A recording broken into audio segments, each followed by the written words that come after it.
혹시 아주 오랫동안 기다리고 간절히 바라고 사모하는 것들이 이루어진 경험들, 혹시 기도의 제목들이 있으십니까? 그 응답 때문에 정말로 신나게 소리치고요, 할렐루야 소리치고 막 기뻐 막 춤추고 진짜 박장대소하며 혹시 웃어본 경험들이 있으십니까? 여러분, 우리 한번 웃어볼까요? 박장대소 어떻게 하면 한번 웃어볼까요? 다 같이. 자, 하나 둘 셋 하면 웃는 겁니다. 하나 둘 셋, 하하. 한번 웃어봐. 비웃지 말고 웃어보라니까. 여러분, 우리의 남은 생애가 그렇게 되시기를 간절히 축원드리겠습니다. 자, 오늘 본문은요, 여호와께서 약속의 아들인 이삭이 태어나게 하심으로써 자신의 말씀을 성취하셨을 때 아브라함과 사라가 순종과 찬양으로 응답하는 내용이죠. 자, 본문 21장 1절에서 2절 보시면은요, 자, 여호와께서는 나이가 많은 사라와 아브라함에게, 사라의 나이 90세, 아브라함의 나이 100세 때 자녀를 주심으로 하나님 자신의 약속을 성취하시는 내용입니다. 우리 1절과 2절 다시 한번 읽어보겠습니다. 시작. 여호와께서 말씀하신 대로 사라를 돌보셨고 여호와께서 말씀하신 대로 사라에게 행하셨으므로 사라가 임신을 하고 하나님의 말씀하신 시기가 되어 낳으니라. 아멘. 본문 저자가 이삭의 출생을 설명하면서 특별히 힘주어서 강조하고 싶은 대목은 말씀대로입니다. 지금 세 번이나 반복해서 강조하고 있는 대로, 말씀하신 대로, 말씀하신 대로, 말씀하신 시기가 되어 하나님이 사라에게 이미 말씀하셨던 것처럼, 다시 말하면 사라에게 약속했던 것처럼 그 약속하신 말씀대로 사라를 돌보셨고 사랑으로 기억하셨고 찾아가셨고 사라에게 행하셨기 때문에 사라가 잉태했다는 거예요. 이것은 그냥 저절로 잉태한 단순한 기적이 아니라 하나님의 약속 때문에 이삭이라는 자녀가 출생했다는 것을 힘주어서 지금 강조해서 표현한 거예요. 하나님께서는 75세 때 아들을 주시겠다고 약속하셨고 100세 때 주셨으니까요. 아브라함의 입장에서는 몇 년을 기다린 셈이죠? 몇 년? 25년을 기다린 셈이죠. 그렇다면 왜 하나님은 25년이나 기다리게 하셨을까요? 저도 잘 모릅니다. 그것은 하나님만이 아는 비밀이라고 생각되어집니다. 그러나 하나님은 100세는 안 넘기신 것 같아요. 아마 100세를 넘겼다면 아브라함이 완전히 좌절하고 완전히 포기할 것을 하나님이 아셨을지도 모르겠습니다. 그래서 아브라함이 침몰하기 직전 딱 100살에 하나님이 그에게 아들을 주셨다는 거예요. 영국의 위대한 설교가 F.B. 마이어는 하나님의 때에 대해 이렇게 말했습니다. 하나님은 자신이 정한 때를 가지고 계신다. 우리는 그것을 알게 되어 있지 않고 또 알 수도 없다. 우리는 그 시간이 오래도록 기다려야 할 따름이다. 만약에 하나님이 하란에 있던 아브라함에게 약속의 자녀를 품에 안기까지 25년을 기다려야 한다고 미리 말했더라면 그는 아마도 낙담했을 것이다. 따라서 그분의 은혜로운 사랑 가운데서 그 필요한 세월의 길이가 감춰졌던 것이다. 그러므로 기다리는 자들이여 용기를 내라. 당신은 당신을 실망시킬 수 없는 일을 기다리고 있다. 당신은 정해진 시간보다 5분도 늦지 않으실 그분을 기다리고 있는 것이다. 머지않아 당신의 슬픔은 기쁨으로 변하게 될 것이다. 아멘이십니까? 사랑하는 여러분, 하나님의 뜻은 하나님의 때가 되었을 때 5분도 늦지 않고 반드시 응답하신다는 사실을 믿으십니까? 믿으시기를 진심으로 축원드리겠습니다. 그렇게 되기 위해서는요, 먼저 우리가 하나님의 약속을 끝까지 믿고 변치 말고 하나님을 신뢰해야 되겠습니다. 아브라함이 100세가 되어 자녀를 얻게 되었던 그 배후에는 우리는 반드시 하나님에 대한 두 가지 사실을 전제하지 않으면 안 됩니다. 몇 가지 사실이요? 두 가지 사실. 첫 번째는 하나님의 신실하심이에요. 이미 말씀드렸듯이 사실 아브라함에게 하나님이 자녀를 약속하신 것은 이때로부터 25년 전이었고 25년 만에 약속이 응답된 것이죠. 여러분 기억하세요. 우리의 생각보다 하나님의 타임테이블은 더딜 수 있습니다. 그러나 신실하신 하나님은 반드시 약속을 지키십니다. 이 하나님의 신실성이 결국 아브라함의 품에 자녀를 안게 만든 것이죠. 둘째는 하나님의 전능하심입니다. 여러분, 아무리 하나님이 신실하셔서 아무리 하나님이 약속을 잘 지키셔도 100세 된 사람이 경수가 끊어진 90세 할머니가 어떻게 자식을 낳겠습니까? 이것은 인간의 이성이나 과학으로 처리할 사건이 아닙니다. 우연히 재수가 좋아서 일어난 사건이 아니라 기적입니다. 하나님의 전능하심을 전제로 한 기적이에요. 이 하나님의 능력이 그의 탄생을 가능케 한 것이에요. 아브라함과 사라는 그 신실하신 하나님, 전능하신 하나님을 믿었다는 거예요. 창세기 15장 6절 말씀인가요? 아브라함이 여호와를 믿으니 이를 그의 의로 여기셨다는 거예요. 히브리서 11장 11절도 믿음으로 사라 자신도 이렇게 이야기하고 있는 거예요. 이삭이 탄생한 것은 하나님의 역사인 동시에 하나님이 역사하실 때 아브라함과 사라가 그 사실을 믿었다는 거예요. 그렇다고 해서 그들의 믿음이 일관성이 있는 아주 특별한 믿음은 아니었죠. 아브라함과 사라도 믿음의 위기를 많이 경험하잖아요. 어떤 때는 믿음이 막 흔들리기도 했고요. 믿음의 회의가 생겼어요. 의심이 생긴 거예요. 모든 사람들의 신앙 과정이 그런 것처럼 아브라함의 믿음의 과정에도 소위 굴곡이 있었습니다. 자기 목숨을 구하고자 아내도 팔아먹고요. 첩도 얻어서 아들을 낳았기도 했잖아요. 내년 이맘때 아들을 준다고 하나님께서 사라에게 말했을 때 사라가 하나님을 비웃었죠. 지금 제가 이 나이에 아이를 낳는다고요? 하나님 지금 농담하십니까? 이제 그만 구라치시죠. 김구라도 아니면서 자꾸 구라치십니까?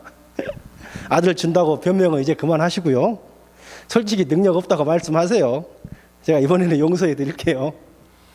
이런 냉소적이고 회의적이고 어이가 없는 웃음, 내년 이맘때 아들 주겠다. 아마 사라의 웃음은 이런 웃음이었는지도 모르겠습니다. 그럼에도 불구하고 히브리서 11장의 위대한 영웅들의 반열에 성경은 사라를 세웁니다. 믿음으로 사라 자신도. 그러니까요, 하나님은 이들의 실패와 불신과 포기와 모든 중간 과정을 다 생략하고 마침내 믿은 것을 중요하게 여겼다는 거예요. 중요한 것은 결과적으로 믿는 거예요. 여러분, 우리도 하나님을 신뢰한다고 하면서 무슨 일이 있어도 끝까지 믿음으로 산다고 고백하면서 우리의 신앙 형성 과정에 있어서 우리는 늘 흔들릴 수 있습니다. 또 의심할 수 있습니다. 넘어질 수 있습니다. 그런데 중요한 것은요, 마침내 finally 우리의 이 의심과 회의와 실패를 넘어서서 약속의 말씀을 붙들고 하나님을 신뢰할 수 있느냐, 이것이 중요하다는 거예요. 결국은 주님 앞에 믿음으로 서는 게 중요하죠. 지금 여러분은 무엇을 기다리고 있습니까? 여러분 무엇을 기다리고 계세요? 혹시 영주권이십니까? 아니면 끝날 것 같지 않는 경제적인 어려움이십니까? 아니면 도저히 변할 것 같지 않는 배우자의 변화입니까? 아니면 자녀의 영적 실력과 진로입니까? 아니면 열애 기도하고 있는 가족의 구원입니까? 아니면 자신의 인격 성숙입니까? 혹시 그러한 기도의 제목들이 이루어지지 않아서 지금 답답해하고 있지는 않습니까? 여러분 걱정하지 마십시오. 하나님은 당신의 때를 기다리고 계신다는 거예요. 하나님의 기한이 오면 사라를 돌아보시고 사라의 기도를 응답하셨던 그분이 당신의 소원에 응답하실 것입니다. 그러므로 여러분 무슨 일이 있어도 낙심하지 마시고 그 약속을 믿고 기다리는 성진의 성도님들이 되시기를 주의 이름으로 간절히 축원드리겠습니다. 3절에서 5절은요. 아브라함이 아들의 이름을 이삭이라고 짓고 할례를 베풀므로 하나님의 말씀에 순종한 것이 기록되어 있죠. 우리 3절에서 5절 우리 다 같이 한번 읽어보겠습니다. 시작. 아브라함이 그에게 태어난 아들 곧 사라가 자기에게 낳은 아들을 이름하여 이삭이라 하였고 그 아들 이삭이 난 지 8일 만에 그가 하나님이 명령하신 대로 할례를 행하였더라. 아브라함이 그의 아들 이삭이 그에게 태어날 때에 100세라. 자, 하나님의 약속이 이루어져서 그렇게 기다리고 바라던 아들이 태어났을 때 아브라함이 제일 먼저 한 일이 여러분 무엇입니까? 온 동네방네 다니며 광고하고 전화했나요? 벤저손이나 헬로벤에 막 그 소식을 올렸습니까? 페이스북이나 인스타그램에 자랑하고 그렇게 하지 않았다는 거예요. 또한 잔치나 축제를 열지도 않았다는 것입니다. 본문을 보면은요, 그토록 기다렸던 아들인데도 그 기쁨을 뒤로하고 하나님이 명하신 두 가지 일에 순종한 것을 우리가 볼 수가 있습니다. 하나는 하나님의 명령에 따라 이름을 이삭이라고 지었죠. 이삭이라는 이름은 아버지 아브라함이 지어준 것이 아니라 하나님께서 친히 지어주신 이름이잖아요. 자, 창세기 17장 19절에 이런 말씀이 있어요. 하나님이 이르시되 아니라 내 아내가 사라가 내게 아들을 낳으리니 너는 그 이름을 이삭이라 하라. 이삭이라는 뜻이 무슨 뜻이에요, 여러분? 웃음이라는 뜻입니다. 웃음. 이삭 하니까 갑자기 생각나는데 저희 아이들이 한국에서 그 이삭 토스트 참 좋아했는데 막 한국에 있는 그 좋은 뭐 맛있는 것들 유명한 것들이 막 들어오잖아요. 여기 보면은 막 설빙도 막 오기도 하고 뭐 파리바게트도 막 들어온다고 그러고 저는 처음에 파리바게트가 파리에서 나오는 빵인 줄 알았어요. 근데 참 제가 참 그래요. 그래서 아마 사업 아이템을 우리 큰아들이 그랬던 것 같아요. 아빠 이삭 토스트가 들어오면 대박일 것 같은데 그런 이야기도 한 것 들어서 아무튼 이삭은 뭐라고요? 이삭은 토스트가 아니고 이삭은 웃음이다 이란 뜻이에요. 또 하나는요, 이삭이 태어난 지 정확하게 8일 만에 할례를 행한 거예요. 자, 창세기 17장 9절에서 14절 이하 말씀에 근거해서 할례는요 하나님의 명령에 대한 철저한 순종이죠. 그러면 할례의 중요한 의미는 하나님의 백성이 되는 언약의 표시라는 거예요. 할례의 중요한 의미가 뭐라고요? 하나님의 백성이 되는 언약의 표시라는 거예요. 하나님께서 택하신 거룩한 백성이 되었으니까 구별된 삶을 살아야 된다는 거예요. 이때는요 아무도 할례를 받지 않았어요. 그래서 할례를 받으면 다른 사람들과 구별되지 않겠습니까?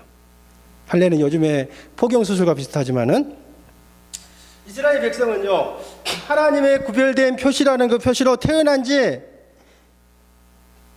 8일째 되는 날에 모두 다 할례를 받아야 되는 거예요. 8일 태어난 지 8일밖에 안 된 귀한 아들에게 하나님의 약속의 말씀대로 이삭에게 할례를 행합니다.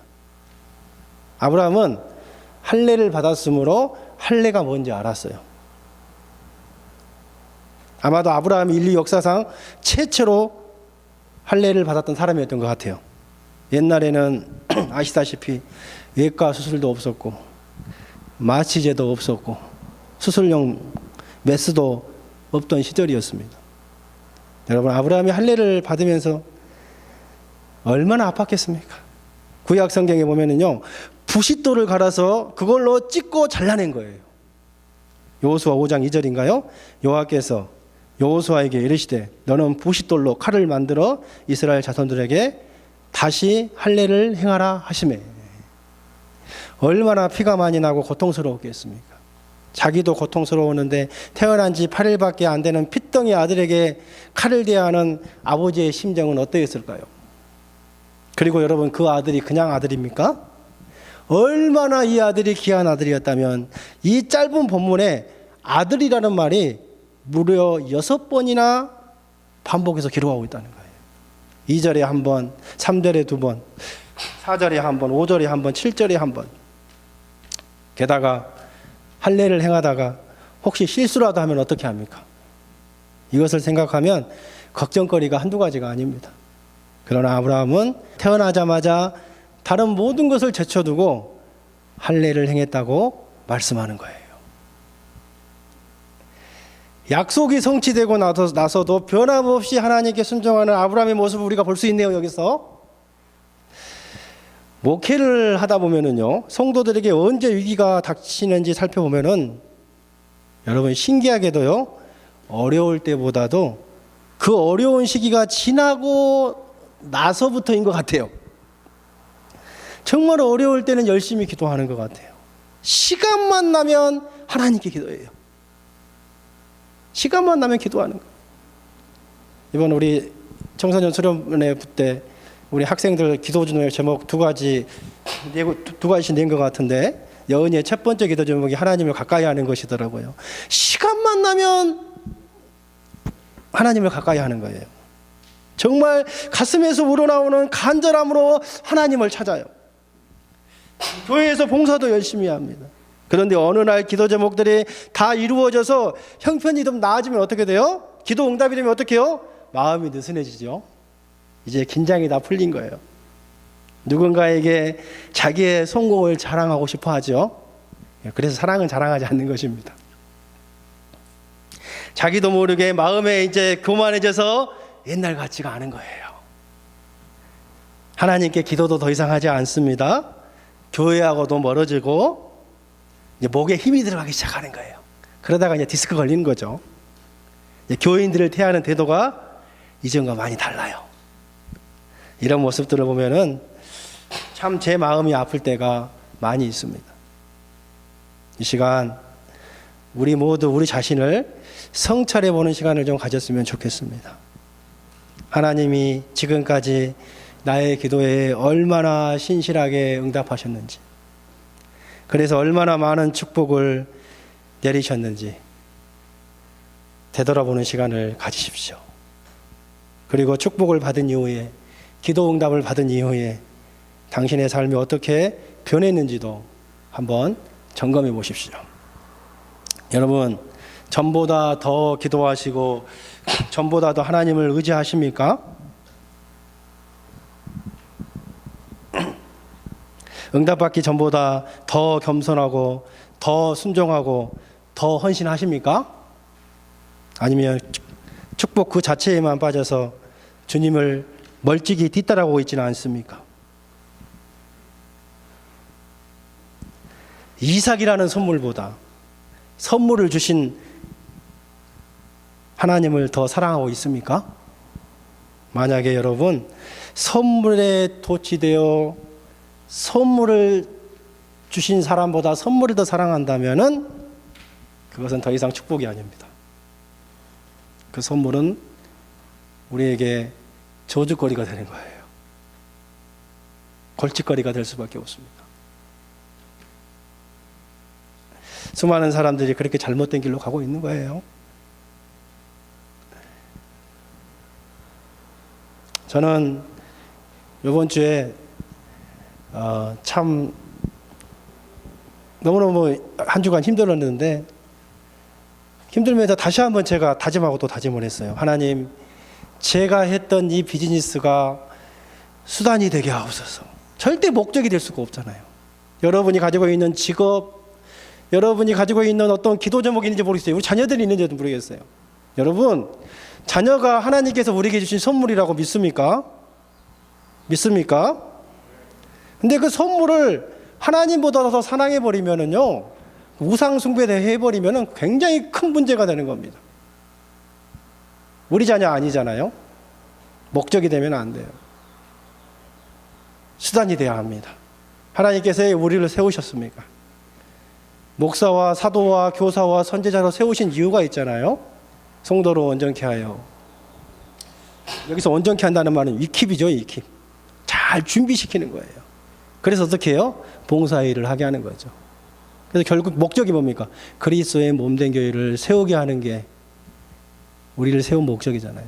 절대 어떤 상황 속에서도 여러분 흔들리면 안 돼요. 여러분, 하나님이 복을 주시면 더 주실수록 더 하나님 앞에 많이 드리시고 더 많이 헌신하시고 더 겸손할 수 있는 우리가 되기를 간절히 주의 이름으로 축원드립니다. 아멘이세요? 우리 세은이 기도 여름 수련회 제목은 하나님을 1등으로 섬기는 것이라고 기도 제목을 내놓으셨던데, 제가 다 읽어봐요. 우리도 모두 다 우리 세은이처럼요, 여러분, 어떤 상황 속에서 축복을 받기 전이나 축복을 받은 후에도 우리 하나님만을 1등으로 섬길 수 있는 저와 여러분 다 되기를 주의 이름으로 간절히 축원드리겠습니다. 6절 7절 보면은요, 사라가 하나님께서 자신에게 주신 이 웃음의 선물은 이삭을 정말로 기뻐했죠. 우리 6절 7절 다 같이 한번 읽어보겠습니다.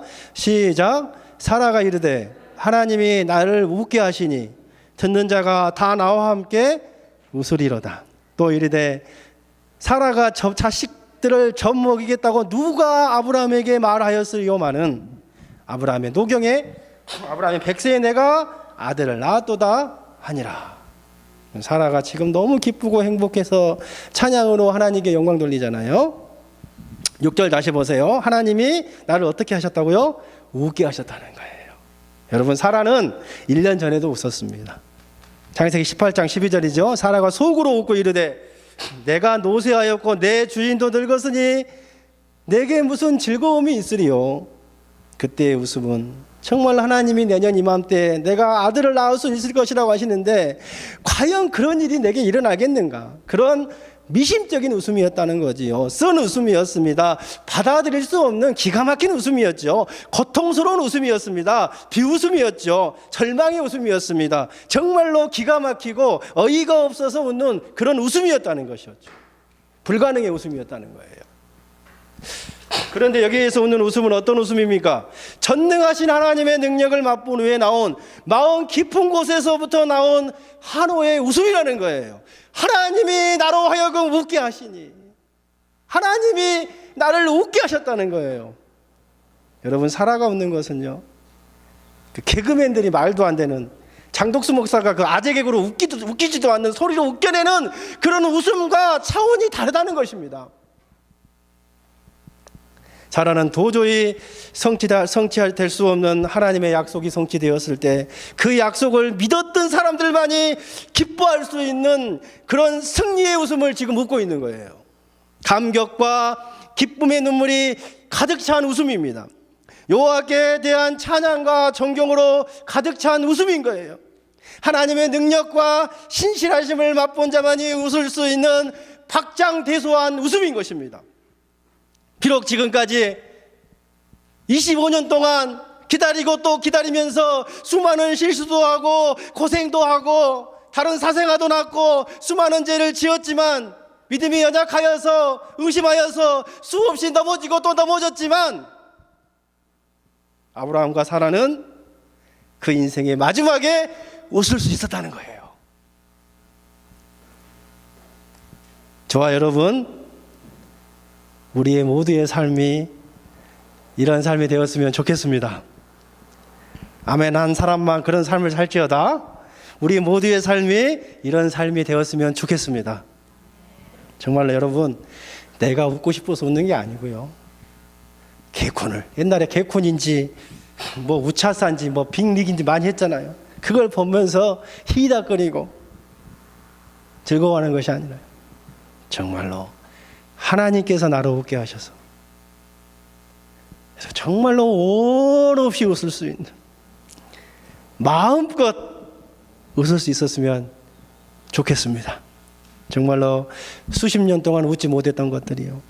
수십 년 동안 참고 있었던 것 있잖아요. 수십 년 동안 한이 맺혔던 거요.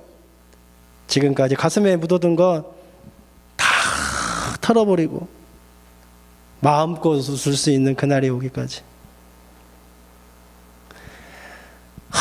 저는 어제도 그랬었어요. 저에게 상처 주고 이렇게 물론 저도 사람이죠. 상처도 많이 주고 상처도 많이 받지요. 나는 상처 안 준다 생각하지 마세요, 여러분. 나는 상처만 받는다. 왜 교회를 떠나세요? 상처받아서 교회를 떠난다는 거예요? 이상하게 왜? 한번 봐볼까요? 나 교회에서 상처받은 사람 손 한번 들어보세요.